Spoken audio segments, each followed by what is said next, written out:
Sullia press club ನೇತೃತ್ವದಲ್ಲಿ ಕಾರ್ಯನಿರತ ಪತ್ರಕರ್ತರ ಸಂಘ, ಕರ್ನಾಟಕ ಜರ್ನಲಿಸ್ಟ್ ಯೂನಿಯನ್ ಹಾಗೂ ಗಾಂಧಿ ಚಿಂತನ ವೇದಿಕೆ ಸುಳ್ಯ ಸಹಯೋಗದಲ್ಲಿ ನವ್ಯ ಸುಳ್ಯದ ಶಿಲ್ಪಿ ದಿವಂಗತ ಡಾಕ್ಟರ್ ಕುರುಂಜಿ ವೆಂಕಟರಮಣ ಗೌಡರ ಜನ್ಮದಿನಾಚರಣೆಯ ಪ್ರಯುಕ್ತ 15ನೇ ವರ್ಷದ ಭವ್ಯ ಸುಳ್ಯ ಸಂಕಲ್ಪ ದಿನಾಚರಣೆಯು ಸುಳ್ಯದ ಖಾಸಗಿ ಬಸ್ ನಿಲ್ದಾಣದಲ್ಲಿರುವ ಡಾಕ್ಟರ್ ಕುರುಂಜಿ ಅವರ ಪುತ್ಥಳಿಯ ಬಳಿ ನಡೆಯಿತು.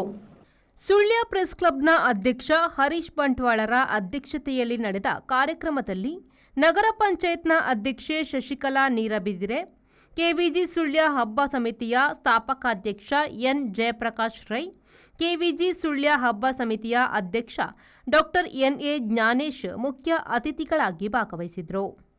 ಸಮಾರಂಭದಲ್ಲಿ ಸ್ವಚ್ಛತೆ ಜಾಗೃತಿ ಮೂಡಿಸುವ ಪ್ರಭಾಕರ ನಾಯರ್ ಅವರನ್ನು ಸನ್ಮಾನಿಸಿ ಗೌರವಿಸಲಾಯಿತು. ಬಳಿಕ ಡಾಕ್ಟರ್ ಕುರುಂಜಿ ಪುತ್ಥಳಿಗೆ ಹಾರಾರ್ಪಣೆಗೈದು ಪುಷ್ಪನಮನ ಸಲ್ಲಿಸಲಾಯಿತು. ನಗರ ಪಂಚಾಯತ್ನ ಮಾಜಿ ಅಧ್ಯಕ್ಷ ವಿನಯ್ ಕುಮಾರ್ ಕಂದಡ್ಕ, ಸದಸ್ಯೆ ಶೀಲಾ ಕುರುಂಜಿ, ಪ್ರಮುಖರಾದ ದೊಡ್ಡಣ್ಣ ಬರೆಮೇಲು, ವೀರಪ್ಪ ಗೌಡ ಕಣ್ಕಲ್, ಆನಂದ ಕಂಡಿಗ, ದಿನೇಶ್ ಅಂಬೇಕಲ್ಲು, ಡಾಕ್ಟರ್ ಕೆಟಿ ವಿಶ್ವನಾಥ್ ನಾಯರ್, ನಳಿನಿ ವಿಶ್ವನಾಥ್ ನಾಯರ್, ಭಾಸ್ಕರ್ ನಾಯರ್, ಸುಳ್ಯಕೋಡಿ ಮಾಧವಗೌಡ, ನ್ಯಾಯವಾದಿ ಫವಾಜ್ ಕನಕಮಜಲು, ಕಾರ್ಯನಿರತ ಪತ್ರಕರ್ತರ ಸಂಘದ ಅಧ್ಯಕ್ಷ ಲೋಕೇಶ್ ಪೆರ್ಲಂಪಾಡಿ, ಜರ್ನಲಿಸ್ಟ್ ಯೂನಿಯನ್ನ ಅಧ್ಯಕ್ಷೆ ಜಯಶ್ರೀ ಕೊಯಿಂಗೋಡಿ, ರಾಜು ಪಂಡಿತ್, ದುರ್ಗಾಕುಮಾರ್ ನಾಯರ್ ಕೆರೆ, ಗಂಗಾಧರ ಮಟ್ಟಿ, ಕೃಷ್ಣ ಬೆಟ್ಟ, ಶಿವಪ್ರಸಾದ್ ಕೇರ್ಪಳ ಮತ್ತಿತರ ಗಣ್ಯರು ಉಪಸ್ಥಿತರಿದ್ದರು.